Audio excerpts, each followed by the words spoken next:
JCA, happy Sunday. I can't believe we are already at week 3. We are really moving along, and you have already implemented a couple of challenges that have already put you in a really good spot to getting healthier. So you've already increased your fruits and vegetables, and I really hope that you're sticking with that, eating fruits and vegetables at every single meal, somewhere up to 2 cups. I know 2 cups can be a little challenging, so even if it's 1.5 cups, go for it at every meal. That is so important. The second week, we tried new foods. So I loved all the pictures that I got this week on email and on Facebook of all the new foods that you've been trying this week, and it's been really fun to see all of those things. I hope that you found a new food that you enjoyed. And please keep those previous week challenges up as we go along. The whole point, hey Don, nice to see you. Thanks for stopping by. The whole point of these challenges is not to just sort of try it for 1 week and then stop it. It's really to make these habits lifelong. So I feel like as long as we keep repeating these conversations about how important from the beginning all those challenges were, then it'll be a good reminder to keep up every single week. So this week, keep up eating those fruits and vegetables. If you need any ideas, keep trying new foods, please. So if you need any ideas for more new foods to try, hey Ken and Allison, thanks for stopping by. So let me know, because I could give you tons of ideas on all kinds of new foods that you can keep trying, but please walk around the supermarket and be creative. Hey Linda, thanks for coming. So walk around the supermarket, be creative, pick out something that's a different color or a different shape or has a different type of skin or something that you haven't yet tried before, because all of those new nutrients are so important for you. So keep up the fruits and vegetables and keep up trying new foods. Those are going to continue as we go along. So this week's challenge, for some of you, this is going to be really easy, and for some, this might be a bit harder. Hey, Dawn, good morning. Thanks for coming. The challenge for this week is going to be to eat your meals, 3 meals a day, and do not snack in between meals. So for some people, this is something they've already been doing, and it's going to be a quick and easy week for you to complete this challenge. But for some people, this is going to be a little bit more difficult, and I'm going to talk about strategies to implement this challenge. The reason why this is important, number one, is because we're learning that our bodies need a specific period of time in between meals to completely digest your food and then begin to use that stored energy and stored calories and food as energy. So if we continue to eat every single time we feel hungry, every hour, every 2 hours, then we are not giving our bodies that time it needs to, number one, completely digest our food, and number two, use that food as energy. So instead, food is going to get stored as fat because the new food will get used as energy. Does that make sense? So giving that time period in between meals allows those processes to happen rather than letting food get stored as fat because there's always new food coming in for energy. So we used to think that it was really healthy to eat many small meals throughout the day and just keep our bodies, getting fed all the time. And we are learning, and the evidence is quite reliable, that is not the case, that it is much healthier for us to have at least 4 hours between meals to regulate our blood sugar, digest our food, and use food as energy rather than getting stored as fat. 4 to even 5 hours sometimes between meals, and then 10 to 12 hours over the night. That really long fast over the night not only allows for digestion and blood sugar regulation and food being used as fuel, but it even allows our cells to begin to regenerate. So that's why in the morning when we wake up, we feel refreshed. We can feel, a little bit healthier, and our skin feels fresher, and everything just feels better because over the night things clear up, cells regenerate. All of the oxidative stress that happens to our bodies during the day gets cleaned up through the night. So 4 to 5 hours between meals, 10 to 12 hours over the night. That is going to be the goal for this week. There's a big buzzword, intermittent fasting. I don't know if you've heard of that, but people can take that to all different kinds of extremes. Some people will fast for 16 hours over the night. Some people 18 hours over the night. Some people will even take 24 hours a week off of eating, all in a row, or even several days in a row for fasting. So we're not going to go to those extremes this week or ever in this challenge for sure, but at least let's dip our toes in the water with a tiny bit of feeling of learning, what does this feel like when we go all these hours without eating, allowing our bodies to, fully digest and use food as fuel and clean up our cells rather than food getting stored as fat. So we're going to talk about what we need to do in our meals to make sure that you are easily able to make it for all of those hours after the meal before you need to eat again. Good morning, Michelle. Thanks for joining today. Okay, so the idea here is, because I am not the kind of dietitian that tells people to count calories, or I'm even don't really tell people to constantly try to cut back on their portion sizes. What I want is for your meal to be so satisfying and really make you feel not overly full, but certainly satisfied enough so that you can make it 4 to 5 hours before you need to eat again. So we're going to talk about what your meal has to look like for you to feel that way. And then I'm also going to talk about some strategies during those 4 to 5 hours, if you do feel very hungry, what we can do about that. Okay, so number one, for your meal to be satisfying enough so that you can make it those 4 or 5 hours, this is how I tell people to construct their plate. I would like for 50% of your plate to be fruits and vegetables. 25% of your plate should be protein, so that could be either an animal protein like chicken, fish, steak, meat, something like that. It could be eggs in the morning. If you're a vegan or a vegetarian, then you'd want to have a lot of beans and nuts and combinations of your meal will give you the protein that you need. And then the last 25% should be this high fiber, something called resistant starch, which is the type of fiber that feed the bacteria in your gut.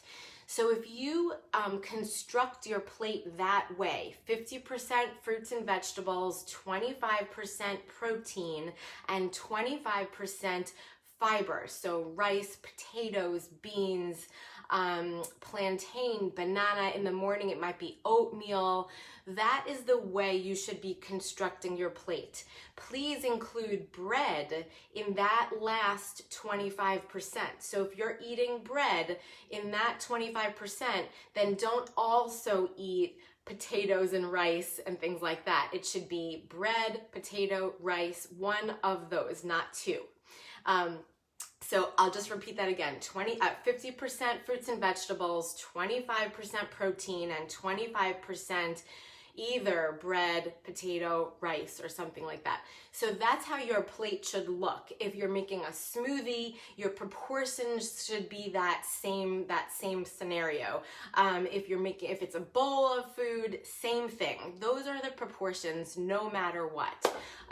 So that should be a good, satisfying meal so that you can make it the next 4 or 5 hours without eating. Now, if you are very accustomed to snacking, then you probably will get hungry during those 4 or 5 hours because your body is so accustomed to eating during those hours. So try to remember that it is only going to take a few days for your body to get accustomed to this.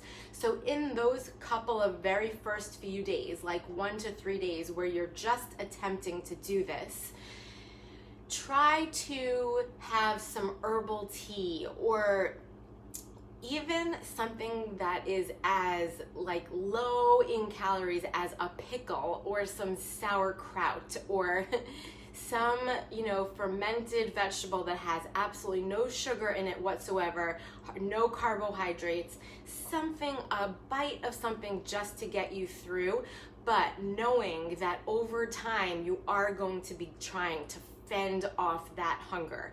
It's only because your body's used to getting fed at that time.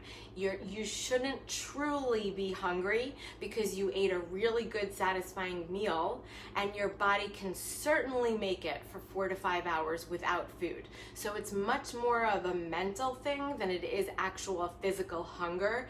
So try to see if you can do this for 3 days, just fending off that hunger, and by the 4th day, you will no longer get those hunger pains because you will be accustomed to this. Your meals will be satisfying enough to get you through, and it'll just become something that's very normal for you. So this is the challenge for the week. Please keep up the ones that we've already established. Keep up, including your fruits and vegetables at every single meal. Keep up the second week. Just keep trying new foods. If you need some good ideas, let me know. I could give you lists of ideas. And then the third week, starting today, try to get through your day with 3 meals and no snacks. Constructing your plate at each meal the way that I just explained, 50% fruits and vegetables, 25% protein, and 25% either bread or fiber resistant starch like potato, rice, beans. Okay. I hope all that makes sense. If you have any questions at all, let me know. But I'm really excited, and what you can do this week to show me the challenge that you're accomplishing it is you can certainly send me pictures of your beautiful plates that are constructed the way that I just explained, to show me that you're getting in the meals the way that I suggested, and I trust that you are getting through those next few hours without eating. If you're struggling with that, let me know what it is. Let me know, why you think it is that, or what's happening that's making you feel like you can't get there. And let's see if I can't maybe come up with some solutions or some ideas to help you along. Okay, so let's get down to the way that I plan to construct my plate tonight with a meal that I think will be very satisfying, delicious, and will check off all the boxes of what I just described for how your plate should look. So for today's meal, I'm going to be using my Instant Pot. You can certainly use a crock pot, or you could even just use a big pot on your stove and let the food cook for many hours. You don't need an Instant Pot for this. However, Instant Pots are certainly convenient and really awesome to work with. What I love about these meals is when you're covering the Instant Pot, or you're covering the crock pot, or even just a pot on the stove, every nutrient in the food gets saved inside the meal. So nothing is boiling out and no nutrients are escaping, and everything is staying within the sauce and the food that you're gonna be eating. So eat all that sauce, eat all the goodness, because it's absorbing the nutrients from your food. So it'll be really high in, it's nutrient dense is what I like to say, because the nutrients will be packed into every bite of food that you eat. So what I have here is grass-fed and grass-finished steak tips. Now, number one, why do I say grass-fed and grass-finished? This is important because when animals are treated well and they're able to roam freely and eat healthy feed, then their meat in them will be much healthier for us. That meat is anti-inflammatory. On the other hand, when animals are caged and they're being fed unhealthy feed and things like that, those animals are going to be inflammatory.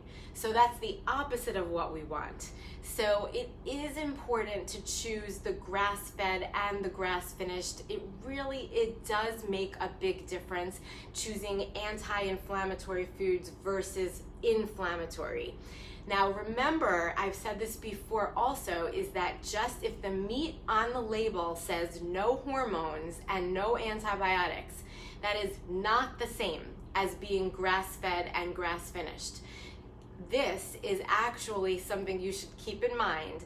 It is illegal to use antibiotics and hormones in any meat that we eat in the United States. So while they're using that as a marketing, advertising, something to put on their food to make you think it's healthier, it is not. It is just a marketing ploy. All meat and all poultry has to be antibiotic and hormone free for it to be allowed for us to eat. So don't fall for those labels. Fall for the label that says organic, grass-finished, and grass-fed. Hey Renee, I will give you a list of the places that I order all of my grass-fed and grass-finished meats. That's a great question. I will put that underneath this post when we're done, because I get it actually. I order these kind of meats online and I have it delivered to my house. Now I did want to tell you this, it is a little bit more expensive. There's a couple of different points I want to make here about the price. First of all, you can reduce the cost by choosing less expensive cuts of meat. So like that's why I'm using here steak tips instead of the more expensive cuts. That's one way. The other way is keeping in mind that only 25% of your plate, so about 4 to 5 ounces, is enough.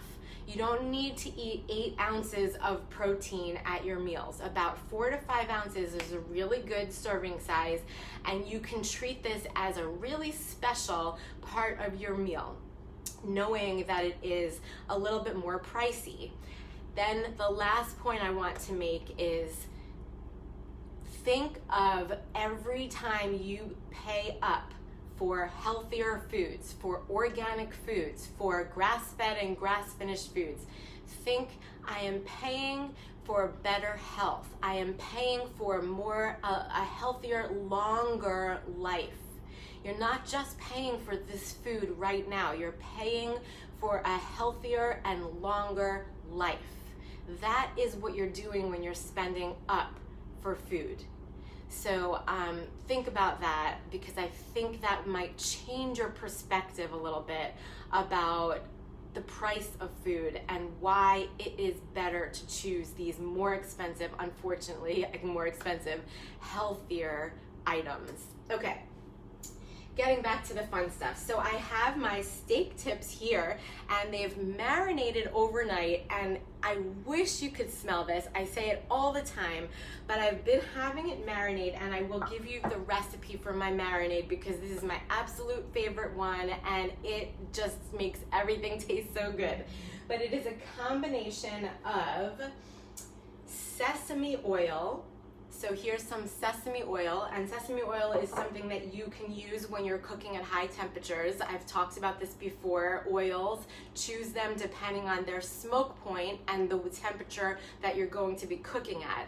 And sesame oil cooks at really high temperatures, so that's good. I have some coconut aminos, which is what I use instead of soy sauce.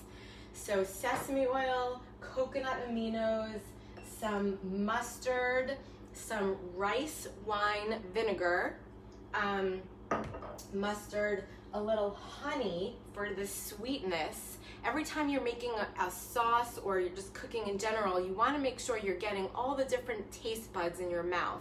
So sweetness and a little acidity and sometimes even a little bitterness. You need every little like flavor and some saltiness, all those, so that you are accomplishing that good flavor that you're gonna want in your mouth. And then I even put a little bit of chili paste just to make it a little hot, but I don't like it too hot. So, and then some garlic, minced garlic and ginger. That's all in this sauce that I've been marinating my steak tips in, and then I made some extra so that when I put it all into the Instant Pot, I'll have a little extra sauce to put on top of the food.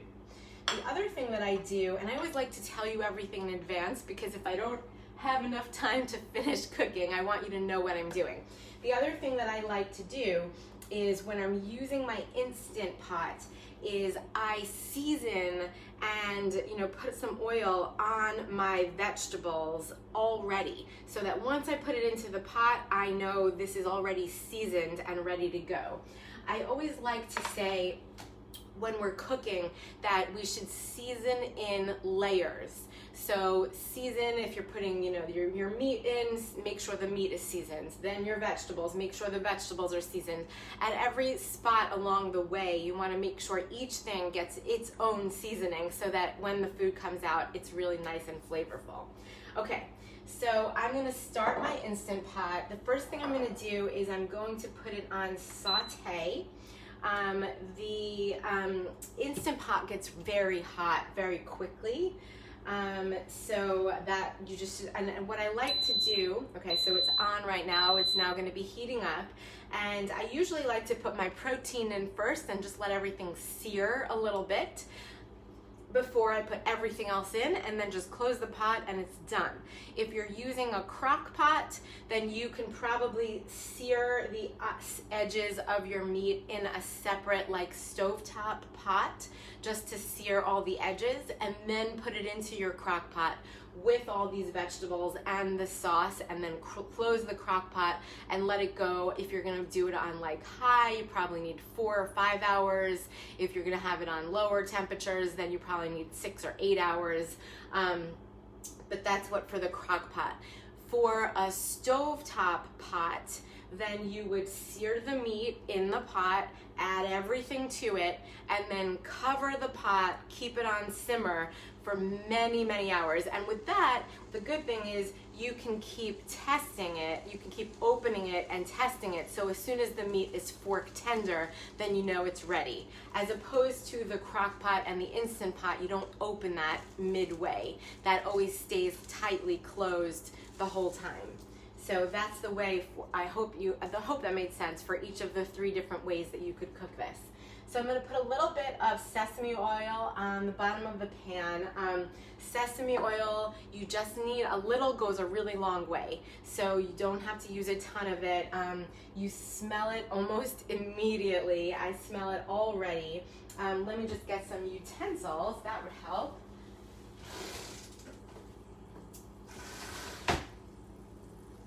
Okay. So this, I've had these steak tips marinating overnight. in that sauce, but you don't need overnight. You know, an hour or 2 hours would be great. I'm going to I'm not going to use a lot of the liquid that it's been marinating in. I mostly just want the steak now to be on the drier side, I guess, just to sear on the outside. And you can hear the Instant Pot is super hot really quickly. So I always feel like I'm like running a race when I start using my Instant Pot because you gotta do things pretty fast. And then I learned that I realized that if you feel like you're in a hurry because something feels like it's burning, then just shut it off. Just shut the whole thing off and then go do whatever else you need to do and come back and put it back on again. So you don't have to feel like you're so rushed.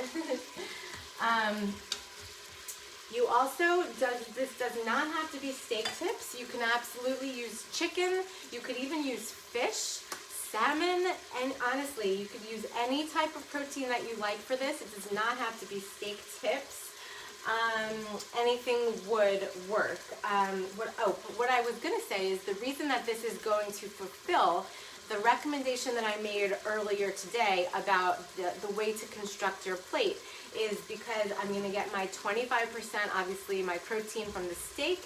I'm going to get my 50% from all of my different colorful vegetables over here, and I'll talk about those with you in a second. And then I'm also going to make some rice as my last 25% of the plate. So that's really the way I'm going to fulfill the recommendation that I made to make sure I'm getting in all those goodies. What I was going to say about the vegetables here is that this is very nutrient diverse because I'm getting all the different colors of the rainbow, and every single color represents a different vitamin or mineral that your body needs. So that's really good.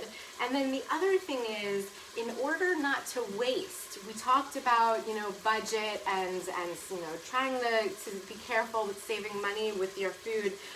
So the way that you could also save some money here, besides choosing less expensive cuts of meat, is by also making sure you don't waste the ends and edges of your fruits and vegetables, the stems and things like that.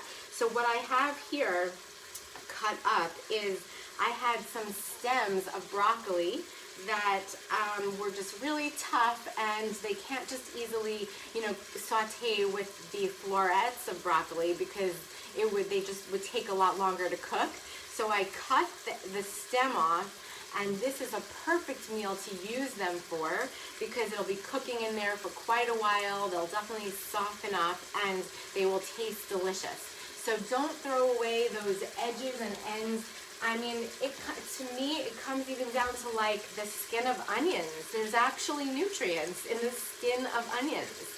So you can save all those things in a little bag in the freezer and use that when you are making soup, when you're simmering away, like in a big pot of water, just all the edges of your vegetables and things and pieces that you didn't want to use in your cooking for normal meals. Save those things and use them in your soups, in meals that are cooked in the Instant Pot, because that really softens things up. So that's another way of thinking about saving a little bit of extra money when you're cooking. Another question that I get sometimes is, should I be choosing organic or non-organic vegetables and fruits? And my advice there is to go online and search for something called the Clean 15 and the Dirty Dozen.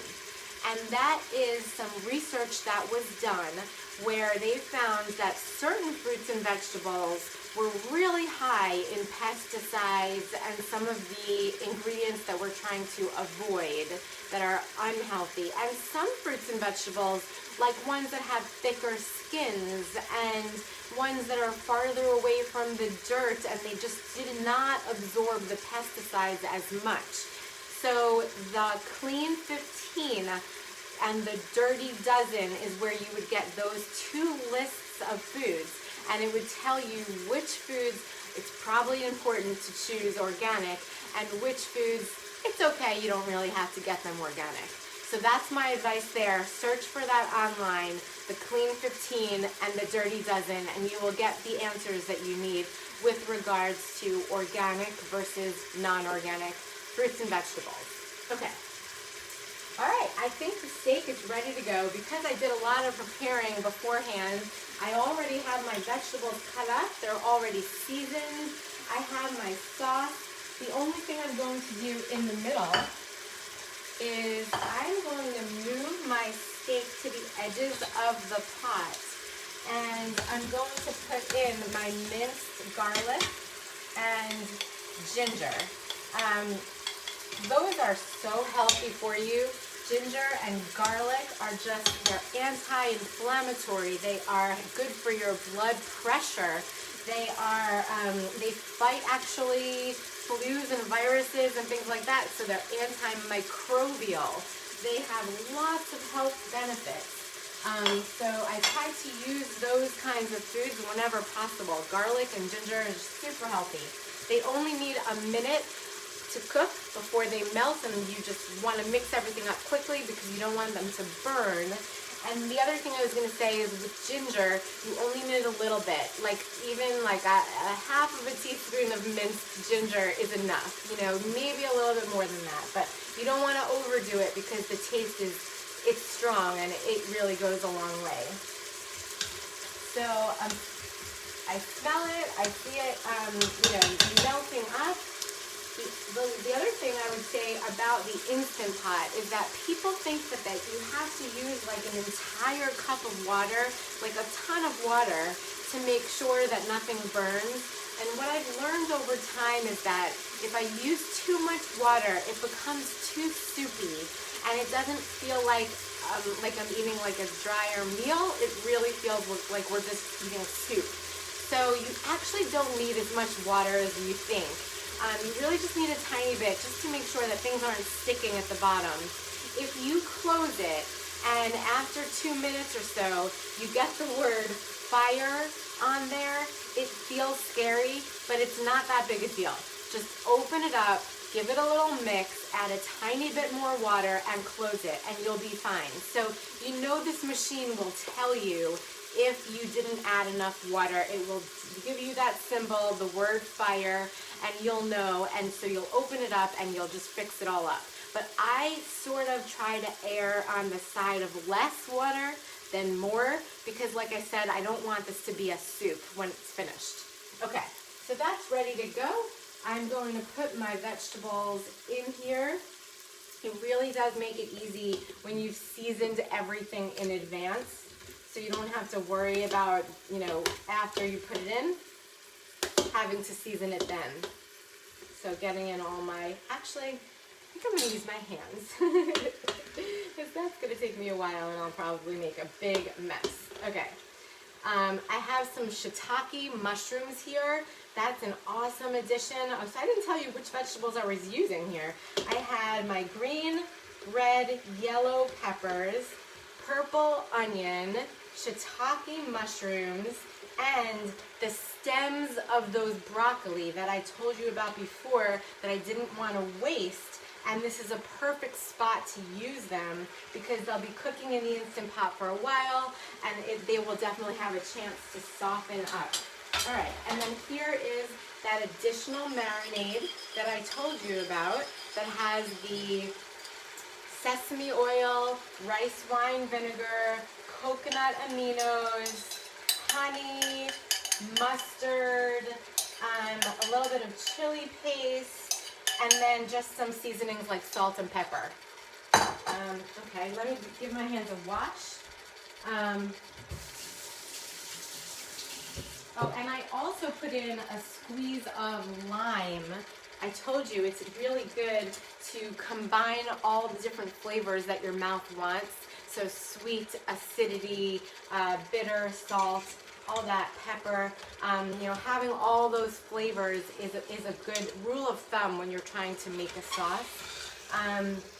So I did add a bit of a squeeze of a lime as well. And if you want that recipe, please let me know. I'll definitely give that to you. And honestly, that is it. I don't even think I need that much more water in here because nothing is sticking and it is pretty moist in there already. Maybe I'll just put just a dash of water, and like I said, it will tell me if it's not enough. I'll get a little beep in a couple of minutes. It'll say fire.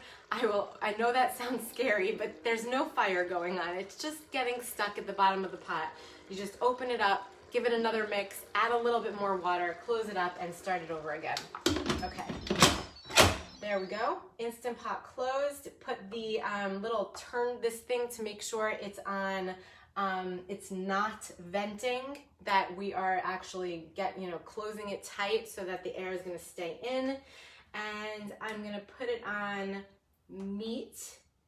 So it'll, cancel the saute, put it on meat, and that says 15 minutes.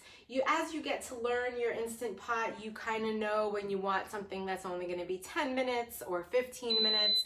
I'll do 15 minutes because stew meat, I really want it to get really tender. It will take more than 15 minutes though, because it takes a few minutes to get air tight and to seal. And then after the meal is done, it will take a few minutes to unseal. You can always unseal it anytime you want. I personally like to let it let the time go by itself, and I only open it when it's absolutely completely finished. Can you explain the venting? Yes. So in order for the Instant Pot to work, it has to be 100% sealed. So that's what this is doing right now. All the air is getting, I don't know where it's going, but it's tightening up. All the air leaves the pot, so it's completely sealed. If I wanted to start letting the air out a little bit, that's where I would turn it to vent, and then the air would start coming out. You would hear it almost like sizzling. It'd go shh like that. The air would start coming out, and then it allows you to open the pot. So that's the difference. It's either sealed and it's locked and closed, or you would want it, and you can vent it and let the air come out, and then you can open the pot. But it will vent all on its own when it's done cooking, and that's what I like to do. I like to just sort of let it go, let all the air come out on its own, and I don't, and I let it then just open it up when it beeps. So I hope that answered your question, Ken. All right, we're good to go. So this is going to be an awesome meal tonight for us. I wish you could have some. Try it if you want. I will give you the recipe for the marinade. But remember, this week, you're going to try to get through your 3 meals with no snacking in between. Best way to do it is by constructing your plate where you're getting full, satisfying meals. 50% fruits and vegetables, 25% protein, 25% resistant starch or bread or high fiber something. And then, see if you can make it for those hours in between. So I know you can do it. Keep up the challenges from the weeks before. You guys are doing so great. I'm really having fun with this. I hope you are too. And you're getting healthier and healthier with every single new change that you're making. So keep it up, and I'll see you next week. Bye, everyone.